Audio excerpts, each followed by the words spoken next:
నువ్వు ఎవరికీ చెడు చేయకపోయినా ఈ బాధ నీకే ఎందుకు వచ్చింది? నువ్వు ఎవరిని ఏడిపించలేదు, ఎవరి జీవితంలోనూ విషం చిమ్మలేదు. అయినా ప్రతి గాయం నీకే ఎందుకు తగులుతుంది?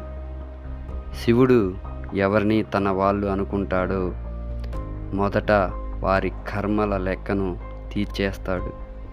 ఆ లెక్క కన్నీళ్ళు, ఓటమి, ఒంటరితనంతో నిండిపోయి ఉంటుంది.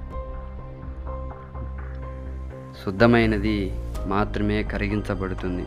పాపం చేసిన వాళ్ళ సమయం కూడా వస్తుంది. కానీ శివుని ఆశీర్వాదం పొందినవాడు ముందుగా అగ్ని పరీక్షను ఎదుర్కోవాలి. నీ కన్నీళ్ళు వృధా కాలేదు. నీ లోపల ఉన్న నిజాయితీ నీకున్న గొప్ప శక్తి. ఎవడైతే నీ నుంచి అన్నీ దూరం చేశాడో వాడే నిన్ను శివునికి మరింత దగ్గర చేశాడు. ఇప్పుడే లేచి నిలబడు. నీ బాధనే నీ శక్తిగా మార్చుకో. ఎందుకంటే ఈరోజు ఎవరైతే పోగొట్టుకొని ఉన్నారో వారే రేపు శివుని ఆయుధంగా మారతారు.